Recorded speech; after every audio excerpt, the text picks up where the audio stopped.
মাটি কাটা নচলিব এসবেৰ আৰক্ষী প্ৰশাসন হাই হাই অবৈধ ট্ৰাক্টৰ চলা বন্ধ কৰিব লাগিব ইনকিলাব জিন্দাবাদ বিলাসী ভাড়া প্ৰশাসন অবৈধভাৱে মাটি কাটা বন্ধ কৰিব লাগিব বিলাসী ভাড়া প্ৰশাসন অবৈধভাৱে মাটি কাটা বন্ধ কৰিব লাগিব হাই হাই বিনা অনুমতি জনাও আৰু অতি মৰ্মান্তিক আৰু দুখজনক ঘটনা যে বিলাসীপাৰা চহৰৰ মাজমজিয়াত আপোনাৰ বিলাসীপাৰা পুৰণি বজাৰত মানে অবৈধভাৱে কিন্তু ট্ৰেক্টৰ চলি আছে।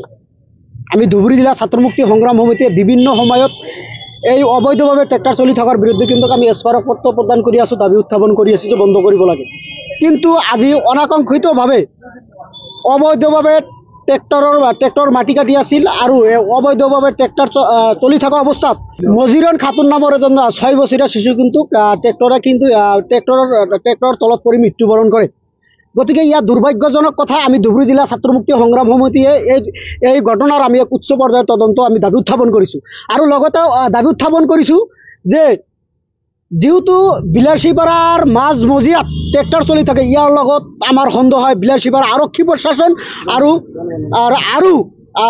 বিলাসীপাৰা ফৰেষ্ট বিভাগ আৰু শালগছা ফৰেষ্ট বিভাগ সম্পূৰ্ণৰূপে ইয়াৰ লগত জড়িত আছে। গতিকে আমি এই ঘটনাৰ লগত কোন জড়িত আছে, ট্ৰেক্টৰ অবৈধভাৱে কোনে চলাই আছে আৰু ইয়াৰ লগত যিসকল বালি মাফিয়া আছে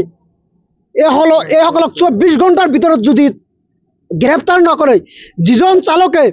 এই কণমানি শিশুজনীক হত্যা কৰিলে তেওঁক যদি 24 ঘণ্টাৰ ভিতৰত গ্ৰেপ্তাৰ নকৰে, তেতিয়াহ'লে আমি বিলাসীপাৰা চহৰৰ মাজমজিয়াত আমি স্থানীয় ৰাইজ লৈ বিলাসীপাৰাৰ বিভিন্ন দল সংগঠন লৈ কিন্তু আমি উত্তাল প্ৰতিবাদ কৰিবলৈ বাধ্য হ'ম। মাটি কাটা নচলিব এসবেৰ আৰক্ষী প্ৰশাসন হাই অবৈধ ট্ৰাক্টৰ চলা বন্ধ কৰিব লাগিব ইনকিলাব জিন্দাবাদ বিলাসী ভাড়া প্ৰশাসন অবৈধভাৱে মাটি কাটা বন্ধ কৰিব লাগিব বিলাসী ভাড়া প্ৰশাসন অবৈধভাৱে মাটি কাটা বন্ধ কৰিব লাগিব হাই বিনা অনুমতি জনাও আৰু অতি মৰ্মান্তিক আৰু দুখজনক ঘটনা যে বিলাসীপাৰা চহৰৰ মাজমজিয়াত আপোনাৰ বিলাসীপাৰা পুৰণি বজাৰত মানে অবৈধভাৱে কিন্তু ট্ৰেক্টৰ চলি আছে। আমি ধুবুৰী জিলা ছাত্ৰ মুক্তি সংগ্ৰাম সমিতিয়ে বিভিন্ন সময়ত এই অবৈধভাৱে ট্ৰেক্টৰ চলি থকাৰ বিৰুদ্ধে কিন্তু আমি এছপাৰক পত্ৰ প্ৰদান কৰি আছোঁ, দাবী উত্থাপন কৰি আছোঁ যে বন্ধ কৰিব লাগে। কিন্তু আজি অনাকাংক্ষিতভাৱে অবৈধভাৱে ট্ৰেক্টৰ মাটি কাটি আছিল আৰু অবৈধভাৱে ট্ৰেক্টৰ চলি থকা অৱস্থাত মজিৰন খাতুন নামৰ এজন 6 বছৰীয়া শিশু কিন্তু ট্ৰেক্টৰৰ তলত পৰি মৃত্যুবৰণ কৰে। গতিকে ইয়াত দুৰ্ভাগ্যজনক কথা। আমি ধুবুৰী জিলা ছাত্ৰ মুক্তি সংগ্ৰাম সমিতিয়ে এই ঘটনাৰ আমি এক উচ্চ পৰ্যায়ৰ তদন্ত আমি দাবী উত্থাপন কৰিছোঁ আৰু লগতে দাবী উত্থাপন কৰিছোঁ যে